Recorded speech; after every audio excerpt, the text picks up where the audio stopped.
All right, so let's just touch on one of the biggest stories of the week. Safaricom is expected to release results, and we know that there's been a telecom war that has ensued in the likes of East Africa, particularly coming through from Kenya, and this has really suppressed the likes of Safaricom's earnings, but things are starting to normalize somewhat. What kind of numbers are you expecting? I think we're expecting better numbers compared to what they posted in the first half. Obviously, in the first half, we saw the effects of inflation filtering into those numbers, and they had a big decline in earnings of more than 35%. But obviously, they had a decent second half after they implemented a tariff adjustment. We should be seeing their earnings coming in at around 26 cents, which we think is quite positive, because if you take the first half running rate to the full year, if they continue at that pace, then they will be seeing the earnings declining by more than 35 to 40%. So we are expecting good numbers, and also we expect to get an update in terms of the competitive environment, because as you know, there's been a strong price war in that market coming from Airtel and Orange, but things look like they are stabilizing at the moment. Exactly, because I think the competitors can't really sustain the levels at those very low levels that they've been pushing into the market. So we are expecting normalization. I'd like to touch on the share price. It's sitting at 3 shillings 50. You know, it's pretty much done very little over the past few years, and now that we're going to see a recovery on the earnings front, should we expect more buying into Safaricom? We will probably see the share price trading sideways, because there is one issue that still needs to be resolved, which is the mobile termination rates. The regulator is supposed to reduce mobile termination rates in July, and there's been some divisions at the CCK. Some of the board members want the termination rates to be kept at where they are at the moment, which is 2.4 shillings. Some want them to be reduced by about 35% to about 1.42 shillings. So if that doesn't happen, then that will be positive for Safaricom. You might see the share price going higher. But if that happens, then we will have to watch out what happens with the price. So would it be a stock that you would buy? Because we're going to touch on other telecom stocks in other regions. Is Safaricom something you would buy and hold? It's something that I would hold at this point in time. Okay. Now, let's look on other telecoms companies. Econet Wireless in Zimbabwe. And we just saw the Zimbabwean market as one of the worst performing markets, for the whole of last week in Africa. And we know that industrials are actually performing far better than the Zim resource index. What is your expectation on Econet? And I'm sure that we're actually starting to see a consumer that is far healthier. So I'm sure that that should reflect in the numbers as well. I think Econet is a very solid company when you look at it from the perspective of earnings growth. Their numbers came out about 2 weeks ago. The earnings growing strongly, and we also expect the revenues to be growing strongly in the coming half. And when you compare Econet to other companies in that market, we think Econet is a company that will probably benefit more from the consumer spend, and therefore we probably think that if you probably get into Econet at this point in time where the price is around 4, we think there is a huge upside. Our fair value in the company is about 6.6. Okay, and I mean, Econet sitting at exactly 4 at this point, and on a 1-month basis up around 5.25%. We're not really seeing too much competition coming through for Econet in Zimbabwe, of course, other than the South African operators. I think if you look at Econet, it competes against 2 players that are very weak in that market. They haven't been expanding in terms of capacity when you look at the network investment. So I think that has helped Econet. If you look at their market share, they have a decent market share, 70% market share, which makes them a clear, undisputed leader of that market. Could we actually see the entrance of a new player in there at any point? I ask this because we saw what happened in Kenya, and Safaricom was, of course, one of the favorite stocks, and then things just changed very quickly.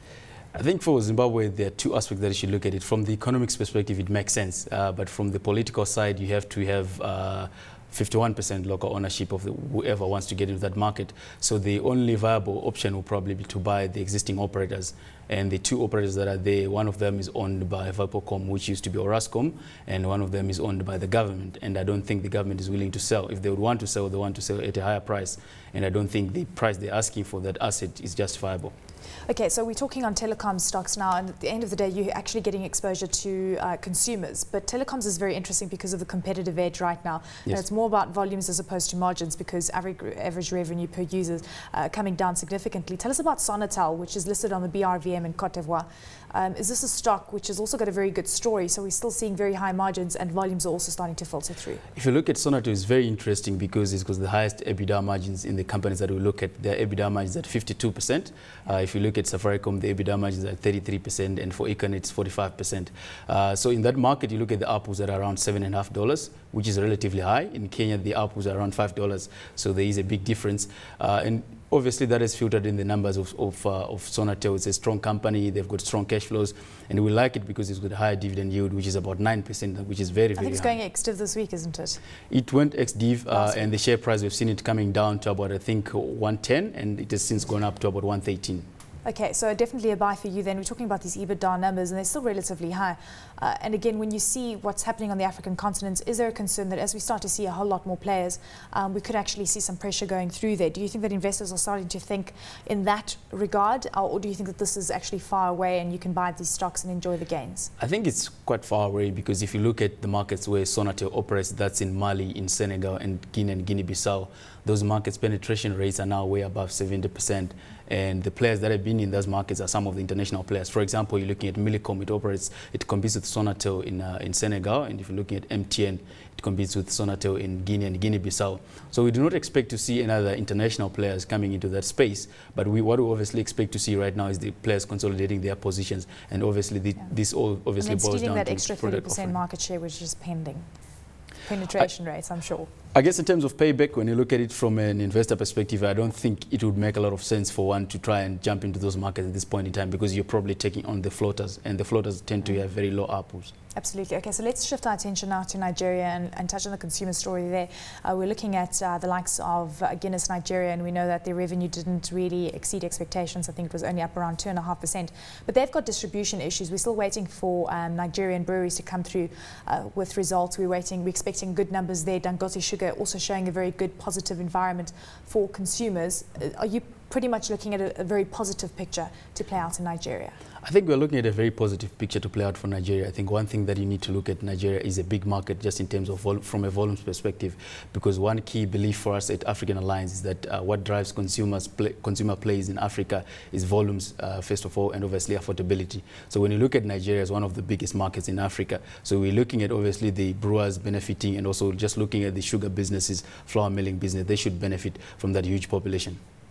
Let's also just touch on other stocks you would want exposure to in Nigeria. We spoke on this earlier in the show. We're saying the bank's really doing well in the Nigerian market, given the fact that we were waiting for those first quarter results to come through positively. They did, and this was then the big push for Nigerian markets to actually now go into positive, because the whole year we know it was one of the worst performing bourses, in fact. I think if you look at right now, I think in the banks, investors had a bit of some fatigue with Nigerian banks, because they've been disappointing for a while.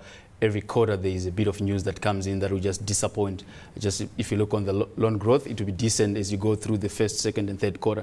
And the fourth quarter, you see high provisioning coming in. So obviously, I think right now some investors have been watching on the sidelines to see how it's going to play out. But obviously, I think there's been a lot of work that has been done by the governor, Sanusi, to try and make sure that the sector is cleaned up. So that has obviously happened. And right now, we probably think that you're going to see strong numbers coming out from all these banks. And that should be, I think, a good thing for the banking sector.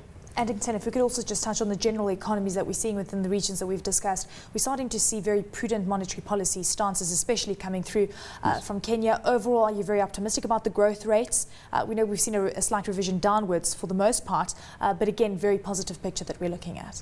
Yes, it's a positive picture that we're looking at. Over the long term, we expect these markets to continue growing. If you look at the past, I think 2-3 years, the fastest growing economies in Africa have been the likes of Kenya, Ghana, Nigeria, and we're quite bullish that those markets will continue to sort of outperform, and that's where you probably want to be exposed to. And we believe as that growth comes through, that will filter down to the ordinary consumer, and that should be very positive for consumer companies like the East African. Are the markets starting to become a lot more liquid, and you're saying you'd want exposure to that? So you'd obviously want to be in a market where there is a lot of liquidity, and you're obviously benefiting from this positive story that you're elaborating on. I guess if you look at liquidity right now, it's way better than what it was 5 years ago. And obviously, if you're looking at the big names, the likes of your Safaricom, East African breweries, those are the liquid stocks that are trading at the moment. So you see, when most of the investors move into those markets, they first of all target to get into those companies which are easier to get some stock. But then as time goes on, you expect new listings to come in. You also expect maybe a couple of privatizations to come into play. So that should be quite positive in terms of liquidity going forward. Fantastic. Thank you for that positive picture. Thank you so much, Addington. Great to have you in studio.